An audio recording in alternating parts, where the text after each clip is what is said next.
Hello, everyone, and welcome to Creating Sanctuaries. We are all currently in the same boat. Programming is piling up, we're planning for our teams.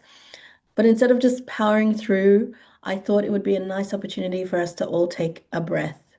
Welcome to the Leadership Reset. I wanted to explore what a soft reset looks like for leaders right now. And I couldn't think of anyone better to chat with than Aaron Johnston, whereas you might know him as Mr. J. So, Hey, Steffi. hey, thanks for coming. Thanks for having me. Aaron is a deputy principal on Wanarua Country and the creator of Mr. J's Learning Space. With nearly 2 decades of experience, he's a massive advocate for Aboriginal education, work for which he was recognized as the 2024 Primary Educator of the Year. When he isn't supporting students or raising his two beautiful daughters, he's hosting the Teacher Takeaway podcast. Thanks for joining us, Aaron. Yeah, thank you. It's great to be here and chat all things leadership. So, the first question I'd love to ask you is what kind of leader do you want to be this year, and why is that important to you? Well, I don't think it's really changed for me in the kind of leader I want to be. It's just staying focused on being that leader who creates a place where staff feel safe and supported, that, they're approachable. I always say, that my door is open, and I want people to take that up, that they can come and they can talk and they can be honest. And, there's tissues if we need tissues, and there's no judgment. And I think for me, that's the kind of leader I've always wanted to be. And I haven't steered away from that, I hope. But it's about being intentional, because Mhm. it's really hard work in building those relationships, maintaining them, because that's the biggest thing about the work that we do. It's enough. It's not enough for me to just say, "Oh yeah, I know Steffi." Like, I've continually got to be inputting into that relationship with Steffi. Mm. I can't just do a set and forget. Like, "Oh yeah, I know Steffi. I know she's got a daughter. I know she's married. That's it. We know each other." It's that ongoing work of just every single day showing up, creating that environment where people feel safe and supported. I just want to ask for busy leaders who will have emergencies and fires kind of popping up. How do you keep relationship and stay connected with teachers, creating that safe space when things get hectic? I think one thing that helps in keeping the relationships, in a great place is talking through how and why. Because, in all honesty, there are times when I have to make decisions and people do not like them, Mm. or it's not the decision that they want, or they don't think the situation was handled well. But it's having those conversations and talking that out and coming from a place of, well, this is the why, and this is Mm. the reason why I did it. And also acknowledging to, I did make a bad call and I'm really sorry for that, and being in that vulnerable place as a leader. Yeah. And one thing that I've really tried to be more intentional about is just taking those little moments to stop. Like, for instance, go into the staff room, sit down and have my lunch, even if it's for 15 minutes Yeah. when other staff are there. Yep, it's busy and it's crazy and there's always things to do, and sometimes emergencies happen and I don't do it. But that short little 15 minutes sitting at the table, talking with our teachers amongst the chaos, is a really good relationship builder. Mm. But it also models for teachers and for our teams that it's important to stop. So looking back on last year, what do you want to bring into 2026 as a leader, and what do you want to leave behind, if anything?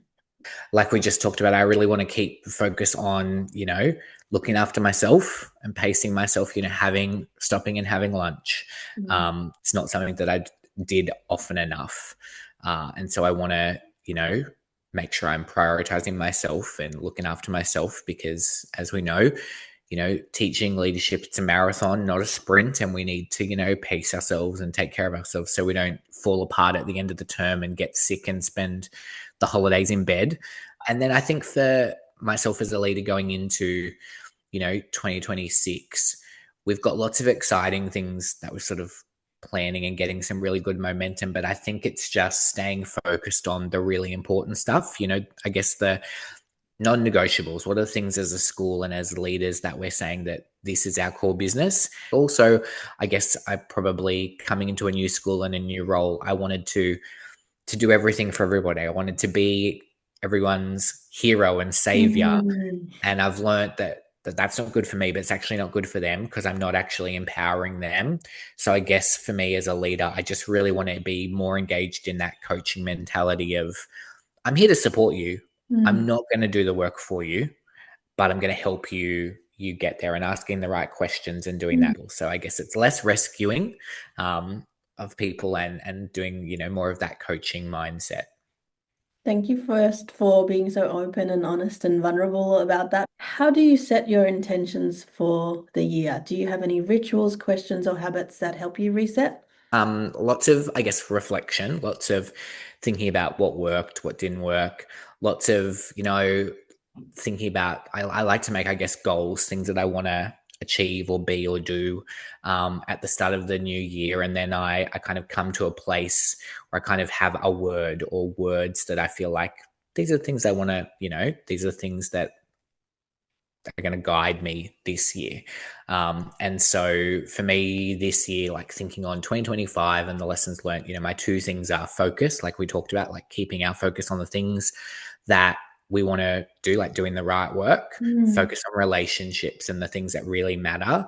And then kind of the second word that came along with that was for me prune, which was Mm. looking at the Mm. keeping our focus on the things that we want to focus on, but also looking for the things that maybe no longer support the work that we're doing. And it's Mm. okay to prune back those things, maybe not forever, but even for a time, because when you look at nature, pruning is all about enabling better growth to happen. Mm. And so for me, that's kind of, I like to have a word or a set of words, three little reflections that I like to journal, and that's start, repeat, delete. And even just starting with Mm. one of each, one new thing that I want to start. So like one thing that I haven't been doing that I want to try and that I want to do. Repeat is something that I have been doing that's been working well that I want to keep doing, or even this is working really well, but I could tweak it and sort of level it up a little bit by just refining it. And then delete something that really didn't serve me well or is no longer needed, or it's a bad habit that I want to get rid of.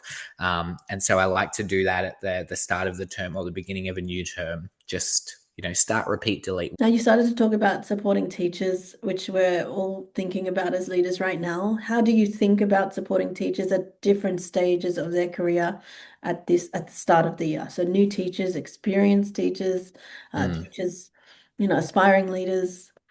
I think at the beginning of the year, it's a lot of asking questions and listening, gauging, where teachers are at. It's like, exactly what we do in our classroom when it comes to differentiation. We spend a lot of those early days just observing, just seeing what students can do, where they're at, what they know. Um, so then I can go, oh, this is how I need to support that person. Mm. And I think as leaders, we fight the temptation to come in and go, this is what we're doing, and this is what we're going to do, and this is what you need to do. And we kind of put our foot on the accelerator probably a bit too soon. But Mm. it's not until we stop and listen and we ask questions about what are you finding challenging? What's the thing that you're struggling with at the moment? That then we can differentiate our support for our teams, just like we do for our students. So, in your view, what do you think teachers need most from leadership in term one, and how do you provide that support? I think they need time and space.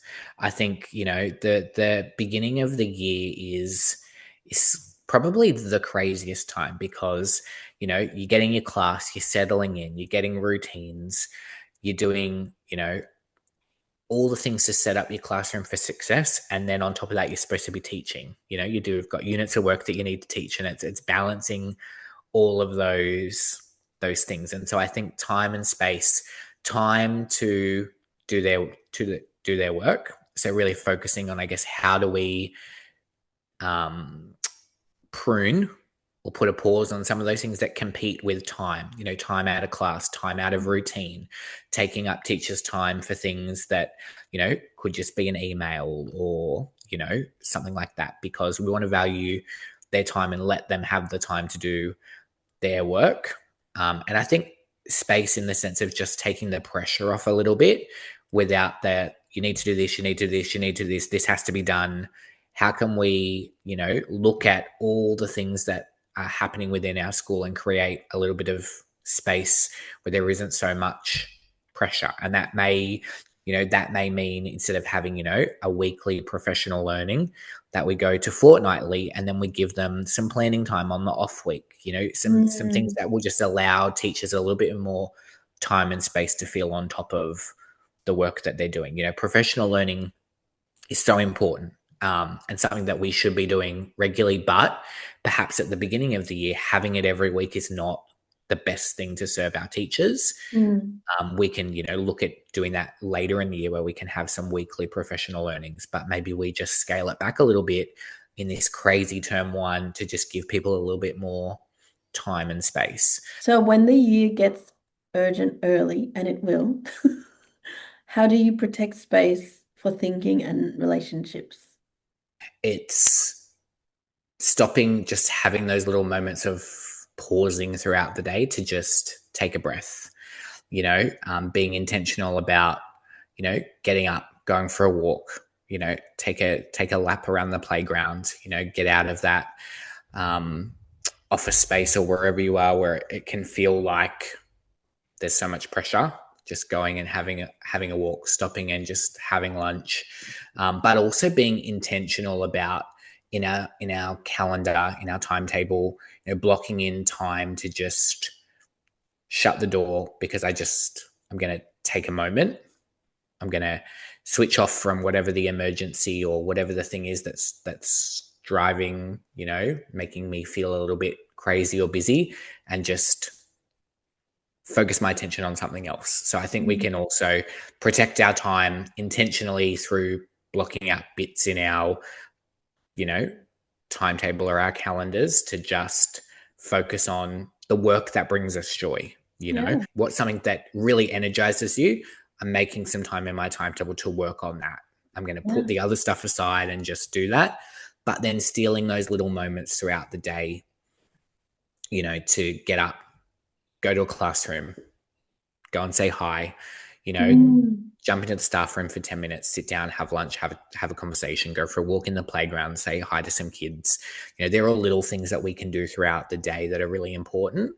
So leaders can feel overwhelmed by all the doing at the start of the year. What advice would you give to a leader who feels that way? I think it would be making, like, I guess, a list of the things at the moment that are making you feel really spent emotionally. Mm. What are those things that are really starting to make you feel drained? And also, what are things that in your work that are making you feel great?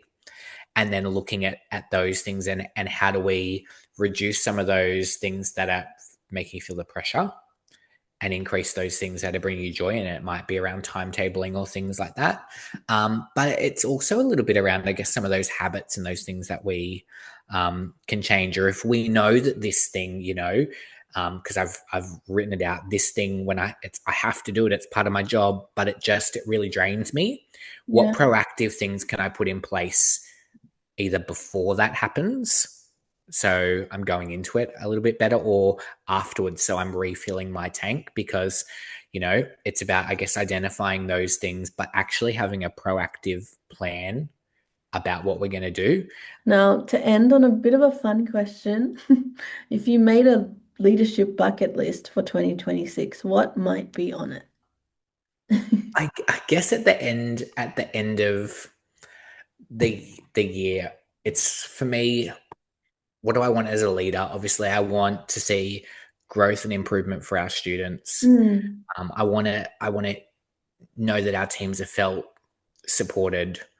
And I think if at the end of the year, our teams could say they're better off at the end of the year than when they started, that's a win. It's Mm. for me, it's the things that I want to hear um, in the conversations that people are having around the vibe at their school, that people love coming to work. For me, one of my philosophies has always been, that schools should be places of joy for everyone, Yeah. students and for teams as well, and so that teachers love coming to work, students love coming to school. I think for me, like, that's the ultimate thing on my bucket list. I think personally, as a leader, for me, on my leadership bucket list is finish my masters. that's a goal for me for this year. So I've got 2 more subjects to do. Yeah. So that's a leadership goal for me on my bucket list. And I think too, for me, we talked about it before, less sick days. Mm. That's a leadership goal for me, because for me that shows that I am doing the things that we talked about. Like, I'm taking better care of myself. Mm. I'm not burning the candle at both ends. That's a for me in my leadership. I'm focusing more on looking after myself, making sure that I'm in the best place that I can be for my team. And I think too that leadership of, like we talked about, vulnerability, being able to say, yeah, I've shared some of those harder things, and I've created that space where, you know, people feel safe. When people come into my office, it is on my leadership goal that people come into my office and they'll cry, because for me, it means I'm being the kind of leader that I said I wanted to be. Yeah. And it sounds funny; it'd be great to have no one cry, but actually, I Yeah. actually love when that happens, because for Mm. me, it's a reminder that I'm creating that safe space that I said I wanted to do, because people Yeah. can feel like they can come in and they can close the door and we can cry it out together. So thank you, Mr. J, for bringing joy and energy to creating sanctuaries, reminding us to take our foot off the accelerator, to not be a hoarder of pressure and perfection, Yeah. to pause, observe, to listen, to model that we are human, and pulsing throughout the day things that bring us joy and energy. I hope this year you have less sick days and that more people cry in your office. Thanks, Steffi. And thanks for inviting me on and giving me the opportunity to just chat about leadership. And I'm so grateful for you and all the work that you do, supporting leaders and students as well. So keep making a difference, because you are having an impact on teachers, but on students in classrooms too. Thank you.